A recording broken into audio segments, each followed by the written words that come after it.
بسم اللہ الرحمن الرحیم۔ ایک بار ایک شریر یہودی نے محض شرارت میں نبی کریم صلی اللہ علیہ وسلم کی خدمت میں کھجور کی ایک گٹھلی پیش کی اور یہ شرط رکھتے ہوئے کہا کہ اگر آج آپ اس گٹھلی کو مٹی اور پانی کے نیچے دبا دیں اور کل یہ ایسا تناور کھجور کا درخت بن کر زمین پر لہلہانے لگے جس میں پھل یعنی کھجوریں بھی پیدا ہو جائیں تو میں آپ کی تعلیمات پر ایمان لے آؤں گا، گویا مسلمان ہو جاؤں گا۔ نبی کریم صلی اللہ علیہ وسلم نے اس کی یہ شرط تسلیم کر لی اور ایک جگہ جا کر آپ صلی اللہ علیہ وسلم نے اس گٹھلی کو مٹی کے نیچے دبا دیا اور اس پر پانی ڈالا اور اللہ سبحانہ و تعالیٰ سے دعا بھی کی اور وہاں سے تشریف لے آئے۔ اس یہودی کو دنیاوی اصولوں کی کسوٹی پر یقین کامل تھا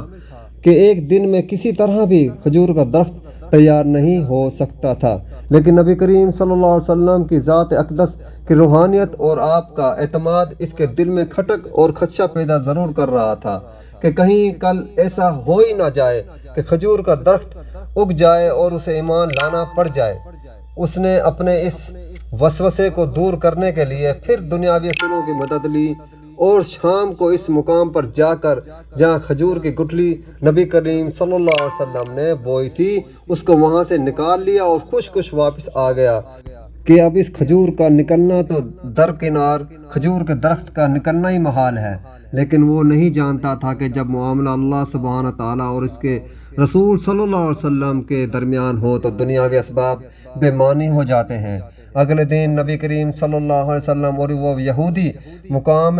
مقررہ پر پہنچے تو وہ یہودی یہ دیکھ کر حیران رہ گیا کہ وہاں ایک تناور درخت کھجور کے گچھوں سے لدا کھڑا ہے۔ اس یہودی نے جب اس کی کھجور کو کھایا تو اس میں گٹھلی نہیں تھی تو اس کے منہ سے بے اختیار نکلا، اس کی گٹھلی کہاں ہے؟ مرقوم ہے کہ اس موقع پہ نبی کریم صلی اللہ علیہ وسلم نے ارشاد فرمایا کہ گٹھلی تو تم نے کل شام ہی نکال لی تھی، اس لیے گٹھلی تو کھجور میں نہیں ہے، البتہ تمہاری خواہش کے مطابق کھجور کا درخت اور کھجور موجود ہے۔ کہا جاتا ہے کہ وہ یہودی اللہ سبحانہ تعالیٰ کے اذن سے رسول صلی اللہ علیہ وسلم کے اس معجزے کو دیکھ کر مسلمان ہو گیا۔